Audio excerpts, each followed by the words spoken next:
edition of the PHNX D-Backs podcast right here on PHNX. My name is Derek Montilla, and I am not the person you're looking for. This might be the person you're looking for next to me. If you came with your pitchforks and your torches, he is, for now, the mayor of this thing, because I'm not taking any responsibility for anything. It's the one and only mayor of PHNX, Jesse Friedman. Oh, you're calling me the mayor Yeah, now. I'm giving you all the responsibility. You've been the mayor every day up until now, but now that No, we're I taking don't want some any flack part for of this. something, that Don't I want become any the part mayor. of this. All right. I tried to tell you guys. I tried to tell the entire press box, and none of them would listen. But of course, welcome to the PHNX D-Backs podcast. We are so thrilled to have you here. It's sad boy hours, of course, because the Arizona Diamondbacks lose to the Milwaukee Brewers by a score of 7-1, unless the Brewers scored more home runs that I don't know about late in that game. But 7-1 is the final score.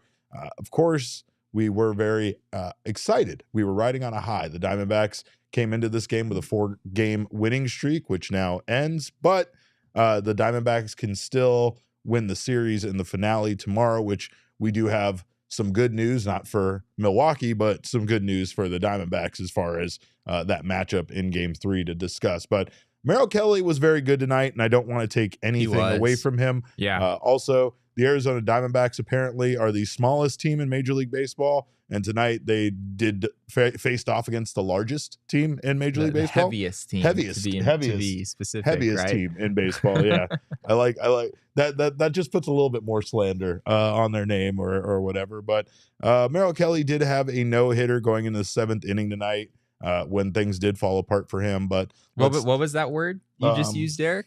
What was that word? Merrill Kelly had a no-hitter.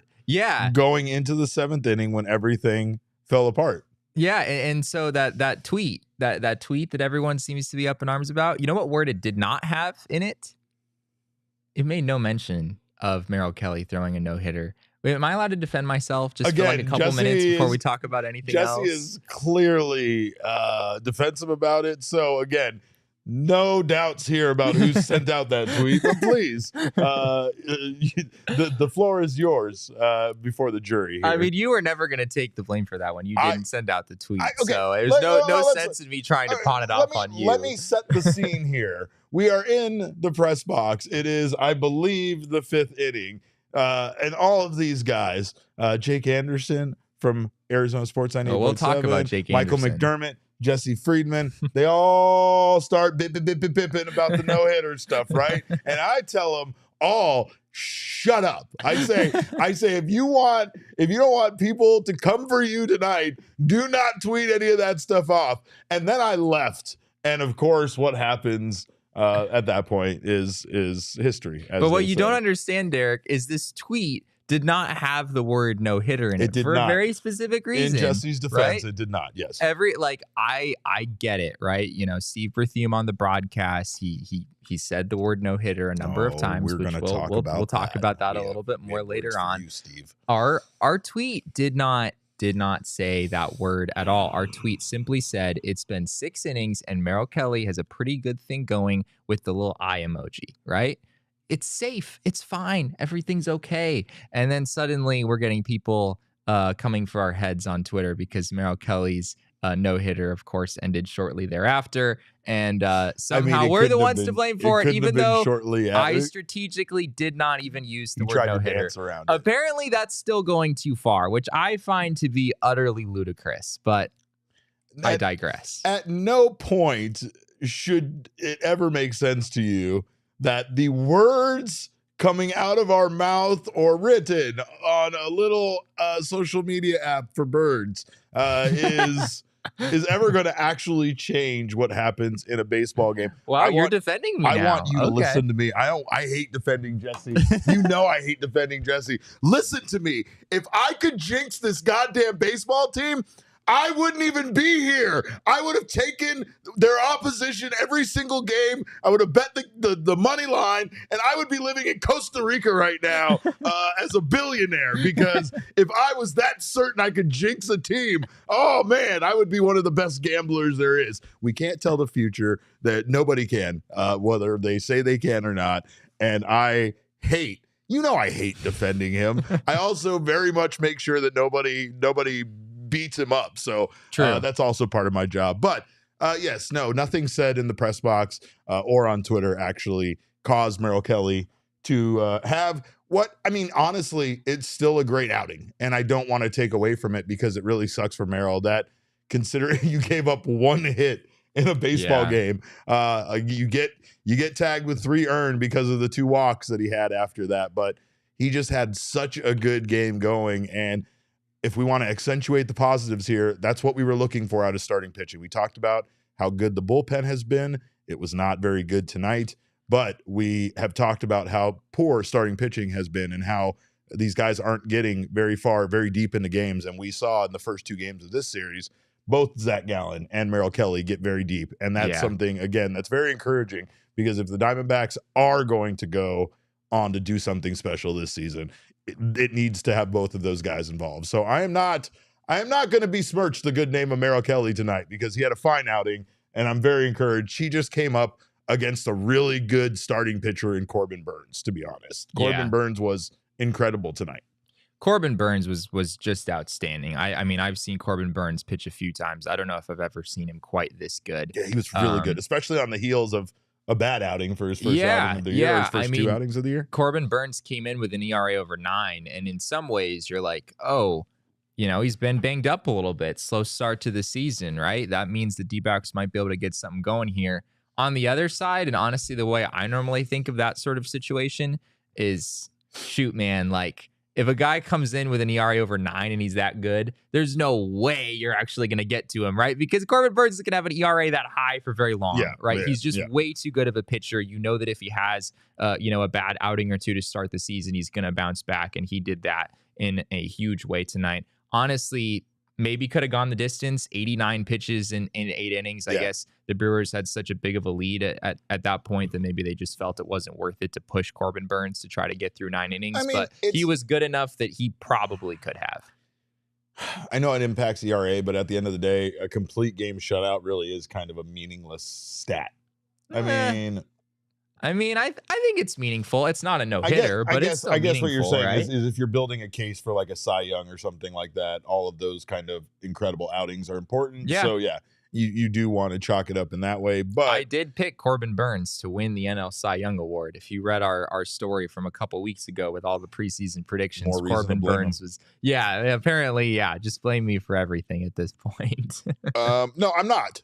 I'm just like, I'm not going to let you guys blame him for the home run. The other thing with Merrill Kelly is he had 85 pitches after 6 innings. Yeah, he was not going to go. If we're being honest, he wasn't there was go after 6 innings, the no-hitter's still going. There was a 0% chance that Merrill Kelly was going to pitch a no-hitter. I mean, 0.00% chance even. And unless he had 3 straight, 4 or 5 pitch innings. That's the only way. Merrill Kelly is not as stretched out as even some of the other D-back starters because of what he went through with the WBC and having a short outing in the championship game and all that stuff. So he was probably dealing with a 95 to 100 pitch count limit in this game. Maybe Torey Lovullo would have been willing to extend that a little bit if he was in the mix for a no-hitter. Maybe 105. Yeah, maybe 105. But you're not going to throw 3 innings on 20 pitches with a team that is trying to intentionally knock you out of the game. That was never going to happen. And I think back to what Zac Gallen told us at one point about how meaningful a no-hitter really is.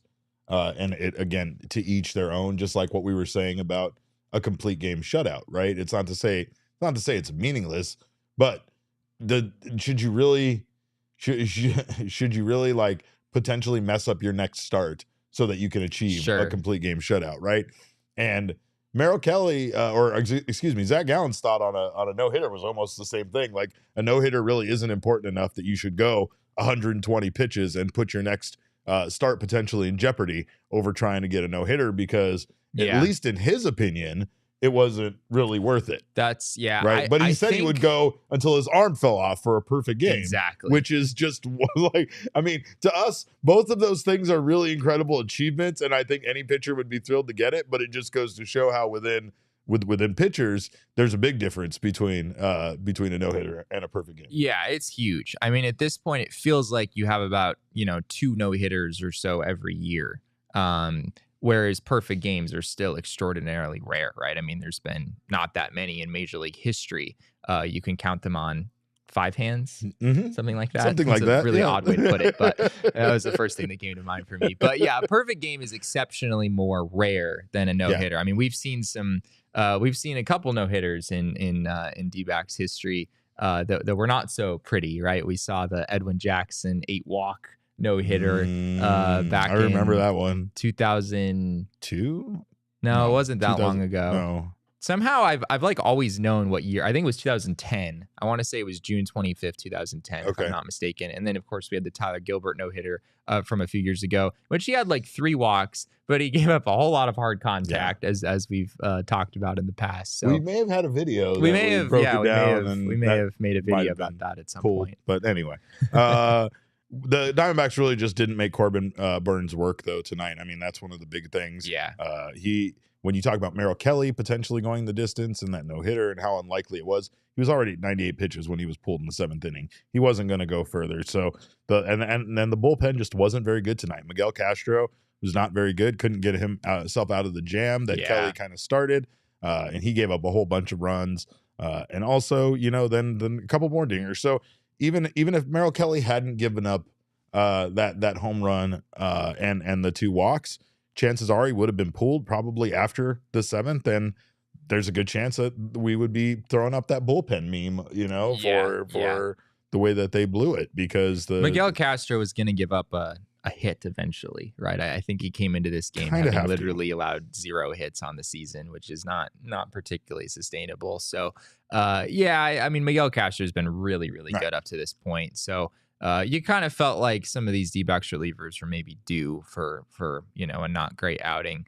Miguel Castro had his first clunker in a D-backs uniform tonight. Jacobs Franklin asks, are we worried about Alec? Not particularly, but again, there's been more good, or I should say, there's been more bad than good with Alec so far this year.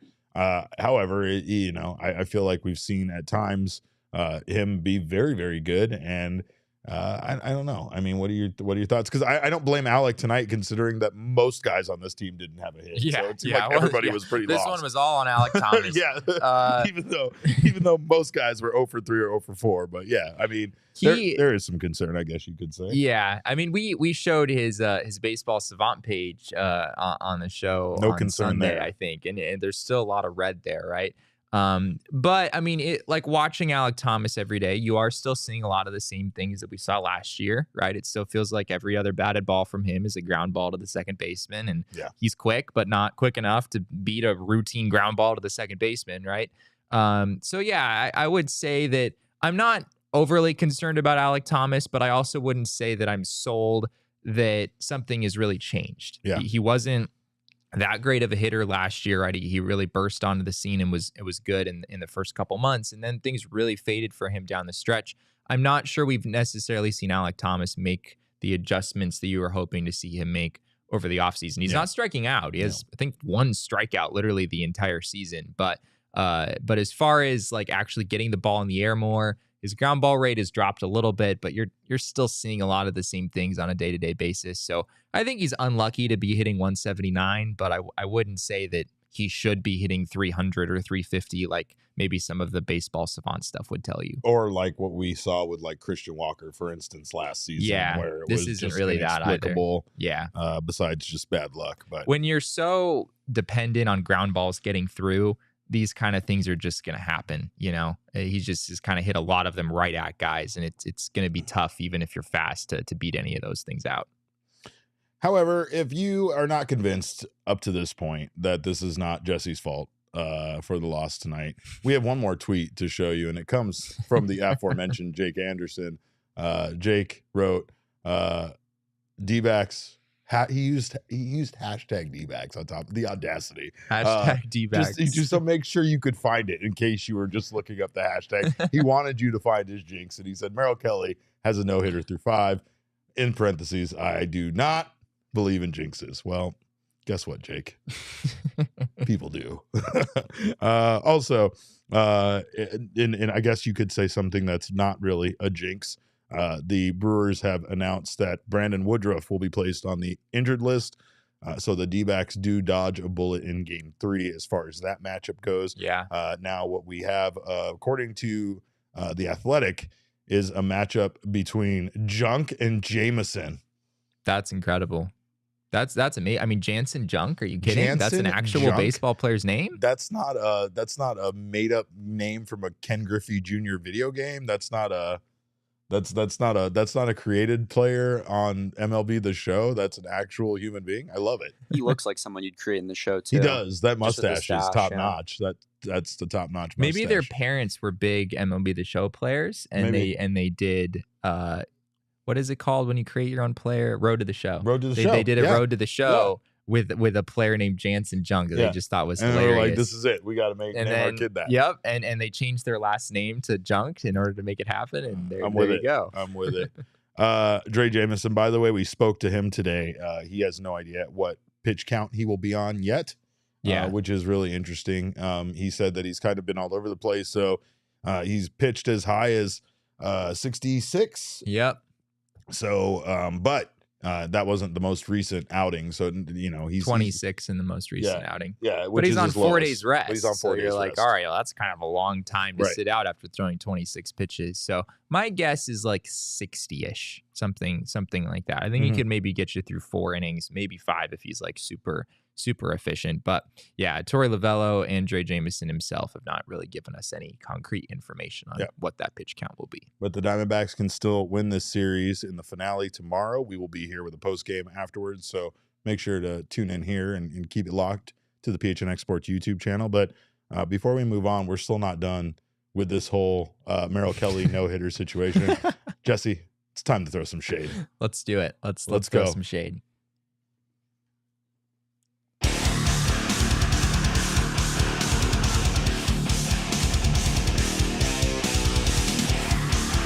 Big shout out to our friends at Shady Rays We have a sponsor for our Shade now. throwing shade shades.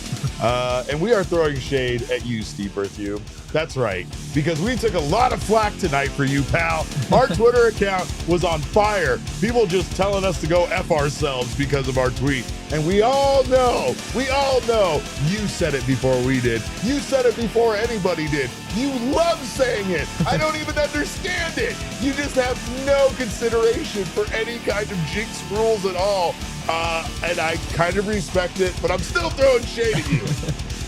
I love how we've said we do believe in jinxes, then we don't, and now we do We again. absolutely, for this segment, we do believe in them, Jesse. Jinxes are very real for the next 15 seconds. And they're all Steve Bertheume's fault. We do love Steve Berthiaume around here, but let's face Speak it. for yourself. Well, we all love Steve We do Berthiaume around here, Yeah, but still, he has made that kind of a thing, right? Oh, he loves doing it. That when there's like, it's one thing when you're a broadcaster, you have a no-hitter going, maybe you say it once, like you feel like if there are new people coming onto the broadcast, you want them to be aware of what's happening.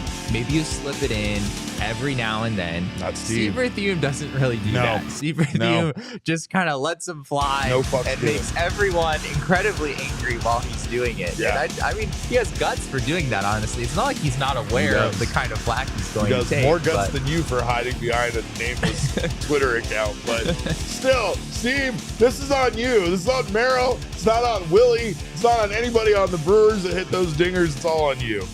So, yeah, that's what we got. So we're done throwing shade now. But All right, now we like Steve Berthiaume these again. wonderful sunglasses are brought to you by our friends at Shady Rays. And if you haven't had a chance to do so, check out Shady Rays because they take on the sun with gear built to last. And we all know, we're talking about the condition of the field today. Nothing in Arizona stands up to the sun. Yeah, it's a battle you're going to lose. The sun remains undefeated. However, our friends at Shady Rays have you covered for the warm weather ahead with premium polarized shades at an affordable price. Most importantly, you know how things are when you buy things on the internet. Now, I will give my testimony here. I love these sunglasses. Not only do I love the red and blue like tortoise thing that they got going on, it's beautiful. But these are some of the most comfortable sunglasses I've ever put on my face my whole entire life. And I'm not even, that's not any part of my ad read. That's just me speaking from the heart. But when you buy things online, you know how it is. You don't know if they're going to be too tight, too small, too big, look bad on you, whatever. So Shady Rays is providing much needed support across to all their customers. If you don't love your Shady Rays, exchange for a new pair or return them for free within 30 days. There's no risk when you shop. Their team always has your back. And again, in today's world where you cannot necessarily try everything on that you buy on the internet. That is such a welcome thing. Also, Shady Rays offers the most insane protection in all of eyewear. Every pair of sunglasses is backed by lost and broken replacements. And we always lose our, like, that's why we don't want to spend money on good sunglasses, right? That's why we buy our sunglasses from the gas station, why we get them at Circle K. It's no offense to the Circle K sunglasses, but it's like, we're not spending all that money on premium sunglasses because I'm going to leave them somewhere and I'm going to lose them forever. And Jesse's smiling because he knows I really do that with everything. And he does it too. I absolutely that do laptop, that he's lost that laptop before. So remember, if you lose or break your pair of Shady Rays, even on day one, they told us they will send you a brand new pair, no questions asked. They have your back long after your purchase. So, and exclusively for our listeners, Shady Rays is giving out the best deal of the season. Go to shadyrays.com and use code PHNX for 50% off 2+ pairs of polarized sunglasses. Try them for yourself. These shades are rated 5 stars by over 250,000 people. Wow, 50% off. That's pretty good off 2+ pairs too, right? So that's make sure you great. grab yourself some pairs, grab some for yourself, for your loved ones. My wife is very mad that I didn't get her a pair of these, and I am kind of unapologetic about them because I love them so much. I'm not sharing mine with her. She can go use this coupon and buy them herself. But we thank you guys for being here. Welcome into the PHNX Sports YouTube channel. If you haven't done so already, make sure to subscribe, sign up for notifications. That way you don't miss whenever we go live. Leave us a thumbs up because we love that. And we know it's a loss. We know a lot of people don't want to come here and celebrate, but we're trying to offer the same pack therapy that the Coyotes offer. So, if you want to be here after a loss They've and be just sad full with on us, branded their show around losses. I know. I get it. But we don't want to go down that route yet. No. But don't forget, tank season was a very real thing for us. But if you're listening to us on your favorite audio podcasting app, thank you for doing so. Please subscribe to us if you haven't done so already and leave us a review. More importantly, sign up today for a Diehards membership because it is the best value in all of sports. Not only do you get access to Jesse's newsletter, Full Count, and all the newsletters, all the content from gophnx.com, you also get access to our members-only Discord lounge. You get access to members-only merchandise.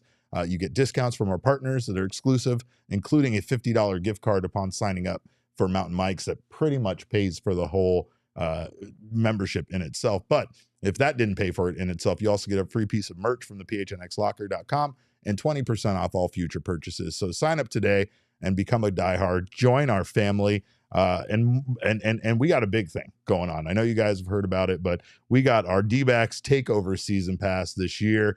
We are offering you guys a wonderful variety of 6 games for you to join us. Not only do you get 6 PHNX D-backs takeover tickets, you also get this wonderful shirt from the PHNX locker. It's our Always Sunny in the Valley shirt. The vibes are immaculate. Literally true. It really is. It's pretty much always sunny in the valley.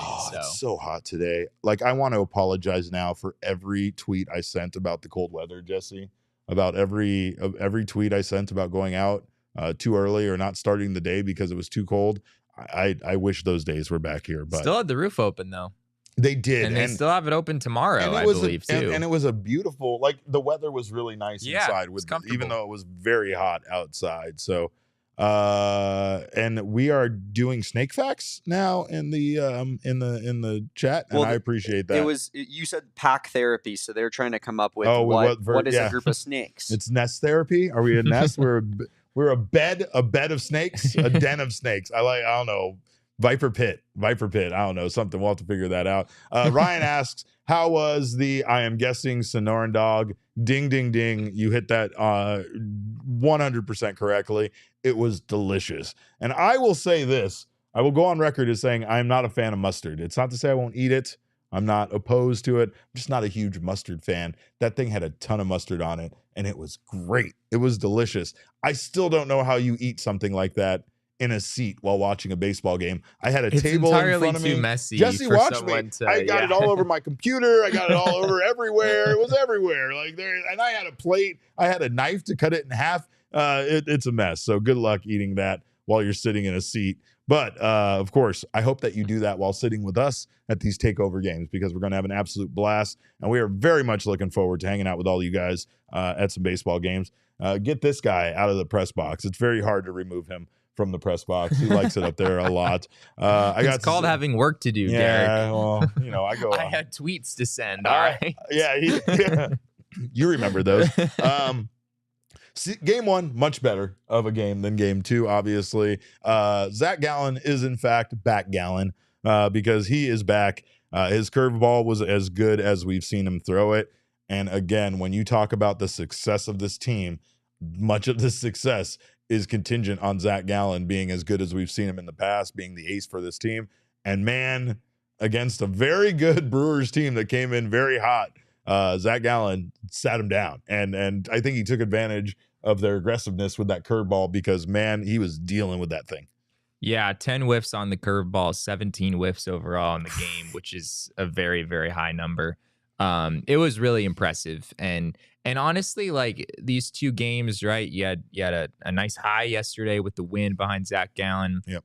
Kind of a low today with Merrill Kelly's, what was a really dominant outing from Merrill Kelly, kind of souring there toward the end. My biggest takeaway from the last two games is that Zac Gallen and Merrill Kelly are totally fine. Yeah. They're going to be totally fine. I agree with that. The first two starts that both of those guys made, not good. Merrill Kelly came in with a 3.86 ERA into the game today, but he was not pitching at that level. He had as many walks as strikeouts coming in to this game, and he still had 4 walks when this game was all said and done as well. But you saw Merrill just really deep in his bag in this one. The curveball was really good. He threw a number of really good changeups as well. And Zac Gallen yesterday was, I want to say like vintage Zac Gallen, but yeah. I mean, he's not that old. And I mean, it feels weird to use that word with him, but totally.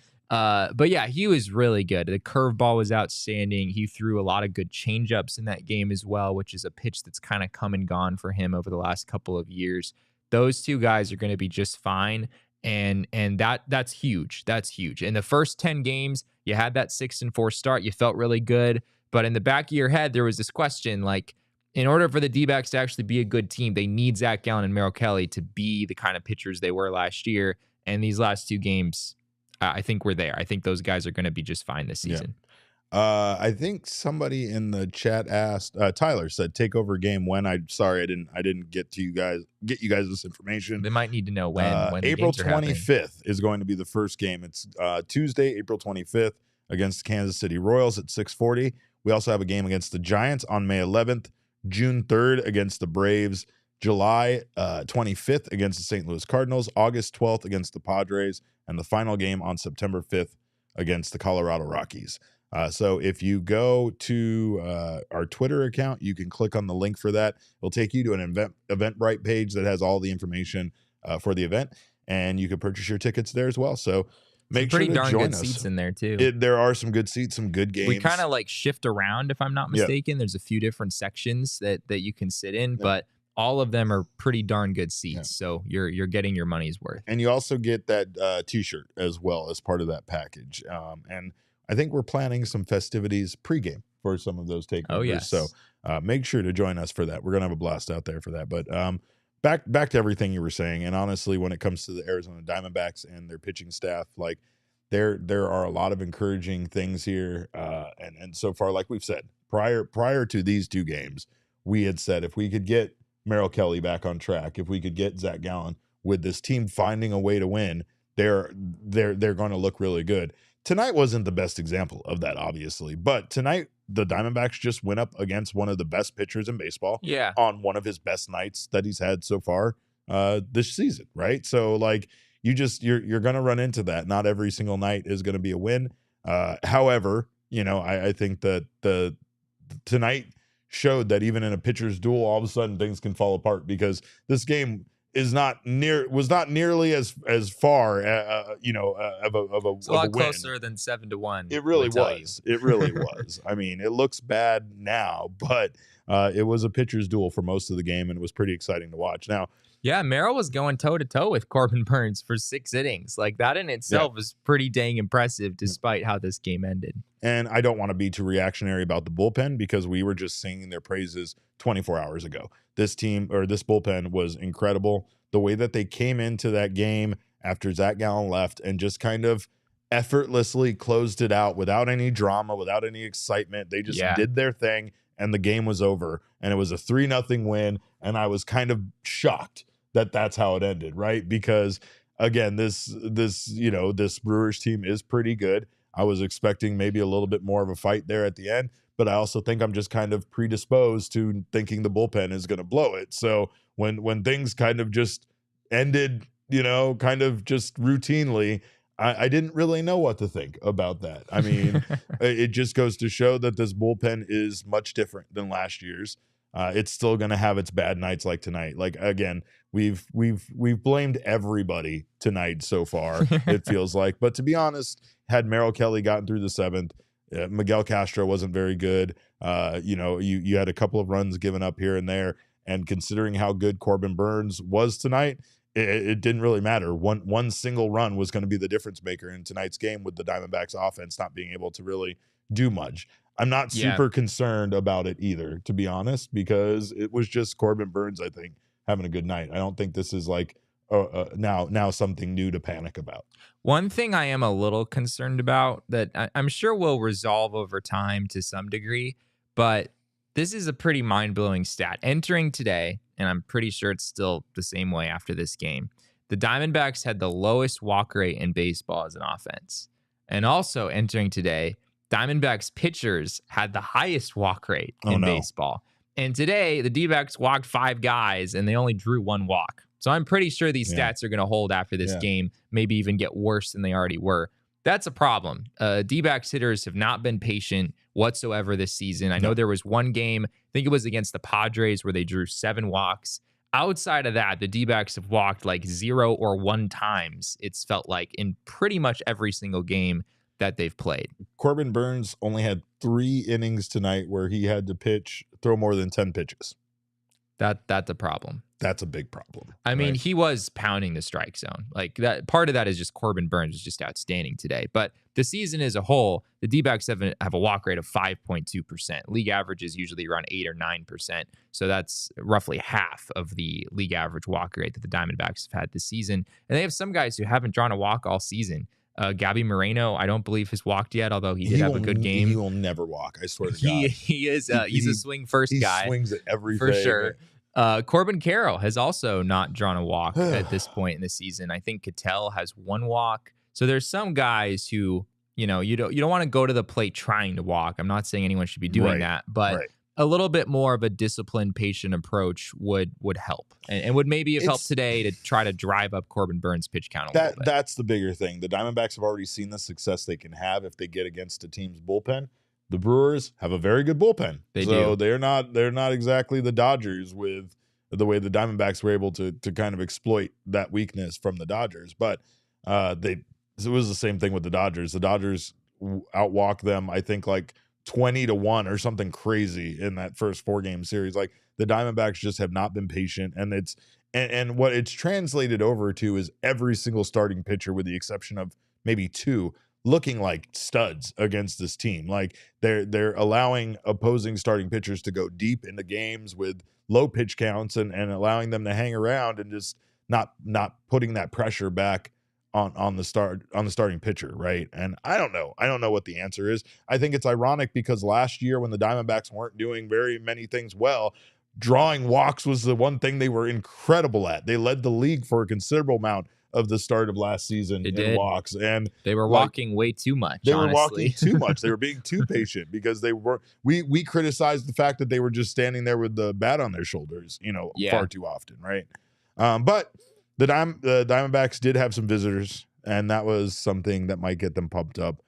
Some guys that are headed to the playoffs themselves that might encourage the Diamondbacks to maybe try to do something similar. Phoenix Suns were in the house, and of course the big story was that Kevin Durant was not only there present wearing a bucket hat that looked extraordinary, but he was also wearing a Corbin Carroll jersey, which got everybody geeked up. I think there wasn't a single person that wasn't excited about this within the organization. Fans, teammates, everybody was excited about it, but nobody as excited about it as Corbin himself. When did you first realize he was over there wearing that? Someone said it in maybe like the third inning, so I gave it a peek. What was your reaction when you realized, yeah, he really is wearing my jersey? It's pretty cool. Have you ever talked to him? Did you talk to him tonight? No, yeah. A little surreal to see somebody like that wearing your jersey. Yeah, absolutely. I mean, literally, 7-year-old Corbin, right, going and watching him, and for him to be there, like watching us, that was pretty cool. Is it cool to see just a team here in the Valley kind of coming out and supporting you guys as well as a whole? Yeah, absolutely. I think Campaign was kind of the first one there, right? And like he's been awesome to us, and I think we always appreciate that support, and try and reciprocate because they've got a very fun team as well. Tori loved this, by the way, and obviously Corbin loved it. By the way, doing the math back on it, based on Corbin's age and going back to when he was 7, would have been the year that Kevin Durant was in fact drafted by the Seattle Sonics before they moved to Oklahoma City. So to think about young Corbin Carroll watching Kevin Durant and knowing it's kind of like crazy. It's kind of like Mikal Bridges getting traded for Kevin Durant and then being asked who his favorite player growing up was, and it was also Kevin Durant. The other incredible part of this story that you might have noticed in that video that Corbin Carroll is wearing a long sleeve Suns shirt. And he didn't just put that on after the game was over because he wore that to the game. Because Kevin Durant was there. He literally wore that to the game. Yes, which is wild. I mean, we've seen Corbin Carroll in the clubhouse a lot. I've never once seen him wearing a Phoenix Suns shirt. So pretty insane how the stars just kind of aligned yesterday with Kevin Durant in the house. And then Tori Lavello had some things to say about the Suns showing up and the support that they had for this team. Yeah, it was awesome. I didn't know that they were there until about the 7th inning, and then I got a little starstruck myself. I went over there to say hello to them before the game, before I came back in after the game, and Campaign is a big fan. It looks like Katie's turning into a big Corbin Carroll fan, but I don't think there's anything cooler than that than you have one of the greatest basketball players of all time putting on your jersey. He finished that off with saying that never gets old. Tori also said he tried to make his way over to KD, and he kind of got into a conversation with Cam, and then he watched KD walk away, and like he almost like no, come back. Well, it's because he was recruiting Campaign. He was clearly the Campaign. D-backs have Correct. a plan behind the scenes to use Campaign as a pinch runner of sorts late in games. I don't know. It There's going to be obviously a worked job out for Michael Campaign. Jordan, right? It worked out for right, Michael Jordan, switching right. from basketball to baseball. So why not for Campaign? I also love the fact that Tori Lavello made it very clear in today's press conference that he is looking for an invite to come shoot around at the Suns. They asked him because the Diamondbacks tend to have a lot of guys come out from different teams, right? We've seen Cardinals players, we've seen Suns players, Coyotes players. They've all come out, take some BP. But, like they were asking Tori, like what would he like to come out and shoot some jumpers? And he made it more than clear that they have not been invited, but he would love an invite. And then I think he said that his jumper was sick. Which is pretty incredible. But anyway, it's just it's a lot of love going on, and I think right now it's a special time for sports here.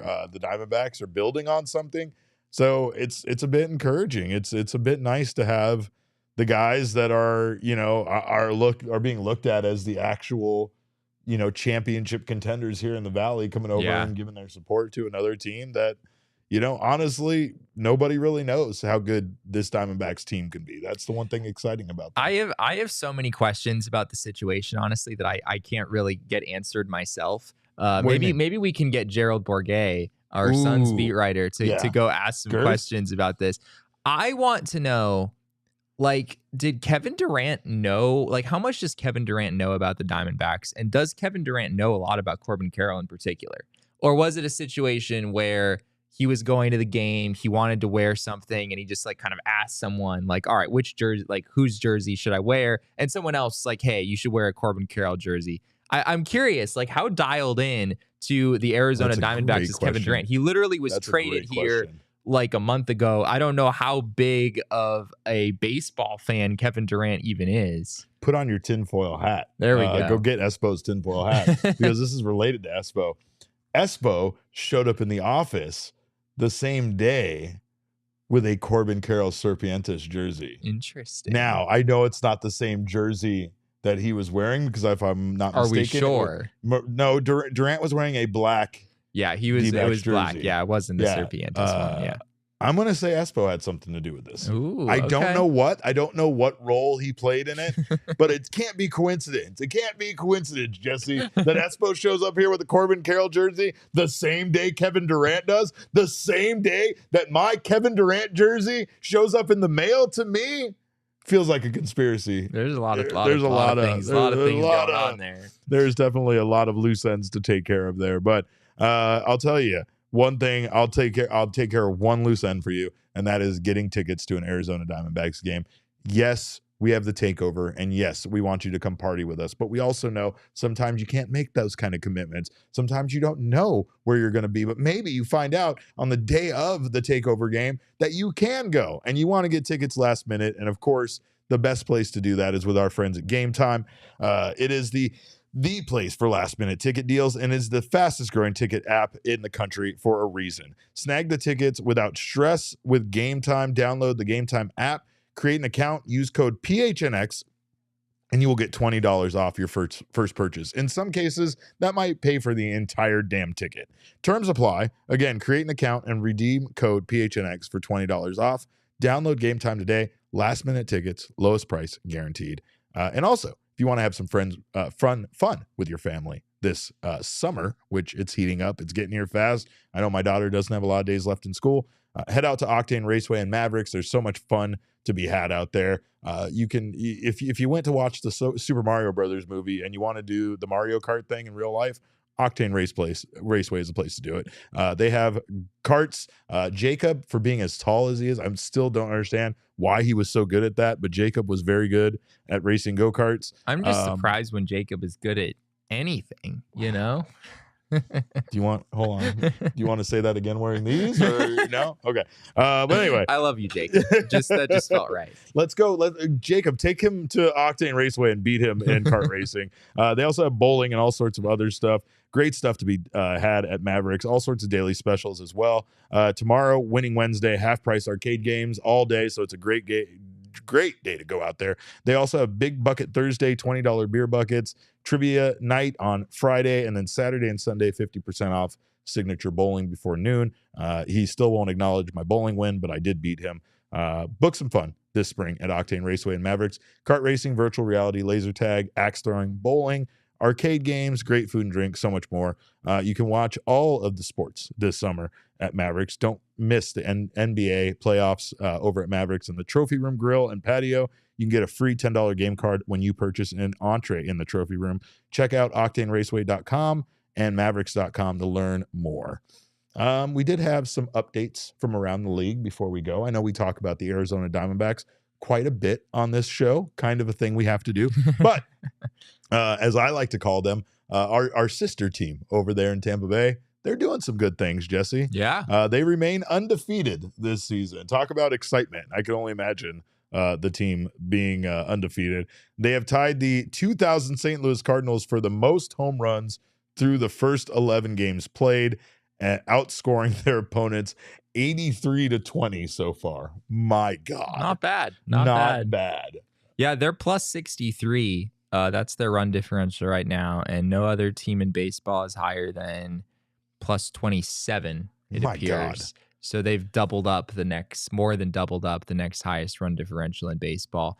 I don't know if it fully counts when the teams you've played so far are the A's, the Detroit Tigers, don't do that. the Washington Nationals, And I think today it was the Boston Red Sox. Yeah, it's definitely not it's the definitely best. not 8 games against the Dodgers and 2 games against the Padres. D-backs have pretty tough. D-backs have had, I believe, the hardest schedule in baseball up to this point. So big difference there. But yeah, at the same time, I hate it when people are like, oh, like we brush it off completely. It means nothing. Sure. They're playing such bad teams. Like anytime a team goes 11-0 and outscores their team by 63 to start the season, that's pretty compelling. I don't care which team you're playing. Those are Major League Baseball teams. Correct. And the way this sport works, we've talked about it a lot, right? Like if you're way better than the team you're playing, that doesn't mean you're going to sweep them every time, right? That's not really how baseball works. So any kind of 11-0 stretch is incredibly impressive. And not just that, but I mean, the Rays are doing it with a lot of home runs. They hit a lot of home runs and they don't allow a lot of runs on their end. And I mean, we were watching, MLB Network, who kind of cuts in anytime a home run is hit in an active game. And it felt like every time they were cutting away was back to the Rays game for another Rays home run. It's just kind of wild to me. 11 they have 11 straight wins to start the year, with 10 of those by 4+ runs. Yeah. MLB record 29 home runs in the first 11 games and a 32 inning scoreless streak with 4 shutouts. Now, yes, it is against teams that aren't the best teams in baseball, but I am not going to for a second undercut that achievement, because that is incredible. We talk about the Diamondbacks wanting to get on some sort of roll, that's a roll. That's a thing that makes you believe, not only now, but potentially for the rest of the season, that you guys are really that good, even if it is against lesser opponents, right? Yeah. But the Diamondbacks still have had, like we've said, they've had their fair share of pretty good opposition, including these Milwaukee Brewers. Yeah, they absolutely have. I think according to Baseball Reference, they have a little strength of schedule calculator thing. And they had the D-backs, at least entering today, as having the most difficult schedule by far in baseball. So I know this game was a bit of a downer, but 7-5 to open the year is still incredible through 12 games. Yep. And tomorrow you've got Dre Jameson on the mound against Jansen Junk coming up from AAA for the Brewers. So that game also became quite a bit more winnable than, Correct. with 0.79 ERA Brandon Woodruff out there on the mound for Milwaukee. So yeah, I think you still got to be feeling pretty good if you're the D-backs. There are some teams in the National League that maybe aren't feeling so good though, Derek. No. New York Mets come to mind. I don't think 6-6 is alarming. And they're not really hitting the ball. They have 46 runs over 12 games. That's under 4 runs per game. If you look at their lineup, honestly, it's not as formidable as kind of what I had in my head. I guess I had Carlos Correa sort of penciled in there at one point. Very true. And him not being there is oh yeah, that did happen, right? Carlos Correa doesn't play for the Mets. So yeah, it's not as good of a team as maybe you would think it is based on how much money they spent over the offseason. Another team that spent some money this offseason, the Phillies, have not been very good. They've been actually quite bad. Yeah. 4-7 with a -14 run differential. But if you want to talk about good things for the Diamondbacks coming up, the Miami Marlins have been one of the worst teams in baseball. They're 5-7, but their run differential is terrible. They've scored 38 runs and they've allowed 65 through 12 games. So things haven't been great for the Miami Marlins. So keep putting Jazz on on the cover of MLB The Show. There you go. Is what I'm saying. I'm not at all petty and bitter about that. But the Diamondbacks definitely have some, winnable games. Things have changed. Imagine that. Things have changed, right? Because the St. Louis Cardinals, not very good this year, right now, at least. Their pitching has been quite bad in the Marlins. So, some of the teams that the Diamondbacks kind of had on the schedule coming up that were going to be a bit, of a headache for them, maybe not so much anymore, right? They still have the Padres before the end of this month, but once they kind of get out of the month of April, then things actually... Get pretty dang easy. Yeah, get easy for them. Yeah, for a while there. But who knows how this month plays out. Jesse's already trying to figure out what the magic number is for me to dye my hair. Don't like that. I don't like that. He was doing way too much work into it. He was trying to calculate days and games and how close we are now. But the other thing, Kat with the Arizona Diamondbacks, she's one of their PR people. And I adore her. But she just suggested that I dye my beard. And I don't know if I adore her so much now after that. I feel like that was direct shots being fired at the whiteness of my beard. I know how gray my beard is. I know how gray my hair is. Have you looked at your mirror? I looked in the mirror. I look every single day, and it just grows more. You might want to think about every dyeing day. It any color at this point. That's the problem here. That's the problem. I was a young, healthy man before I started this job, before I started covering this team for PHNX. And now look at me. Look at what's happened to me working with Jesse Friedman. I'm withering away. I am going to look 80 years old by midpoint of next season. And I don't even know how to stop it. You did tweet this morning, for the record, about how happy you were, and you weren't sure why. Happiness is not connected to my aging process that has sped up significantly ever since I started working with all of these young people here. They all make me feel so old, and I think they're all making me older every single day. Oh, man. But I love them. And I still stop at Circle K and buy Jesse drinks and things when he needs. I make sure I take care of him. Circle K takes care of us. They make sure we have all that we need. But you can stock up not only for baseball season, but for a big summer ahead at Circle K. They got their Polar Pops, which stay cold longer. They have iced coffee for just $1.89. Forget paying $5 for your iced coffee. Go get it for $1.89 at Circle K. Red Bulls and Monsters on sale, cheaper than you can get in most places. You also got 12 packs of beer for just $9.99. So make sure you're not missing out on all of this great stuff, including the snacks and the candy. Head to CircleK.com/store locator. That's CircleK.com/store-locator to find Circle K's near you. And you know where they are. They're all over the valley. Of course, also while you're at Circle K, grab our friends from Fort Peaks Beer, Fort Peaks Brewing Company, local Arizona brewing company. Great beer. Make sure that you get some wherever. They have a wide variety, but wherever you get your beer, make sure to grab some. Try their 8th Street Pub. They have the best chicken tendies everywhere, of anywhere. And like we told you, they give you entirely too many chicken tenders. But you can follow Fort Peaks at Fort Peaks Brew on social media. You can also join us for the NFL Draft on April 27th. They will have NFL Draft beer specials, including $3 red beer lagers, pints, $5 red beer lager pitchers, and of course our usual PHNX specials of our $3 kilt lifters and wow pints. The best place to take in the NFL Draft on April 27th is at the Fort Peaks 8th Street Pub with your favorite degenerates from PHNX. Register for free in the link in our show notes to take advantage of those beer specials. Must be 21 years or older to enjoy, and enjoy responsibly. Well, we got one more game in the series, so we will be back tomorrow with a post-series wrap-up and looking ahead at that next series with the Marlins, who have not been very good. But you can follow us on Twitter in the meantime, mostly just to yell at Jesse for jinxing Merrill Kelly. I'm at Cap_caveman with a K. Remember, I was not the one that tweeted that out. Jesse is at Jesse and Friedman. Remember, you're really waffling back and forth between defending me and attacking me.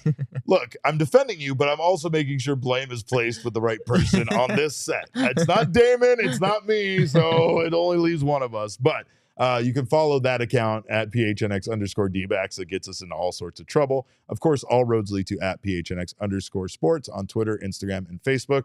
Our producer, Damon, by the way, is at Damon Dog, DAWG. Make sure to follow him as well. We thank you guys so much for being here, even after a loss. We love you guys. Jesse has his finger up. What do you got? I have one thing to say. I did the math. Let's go. All right.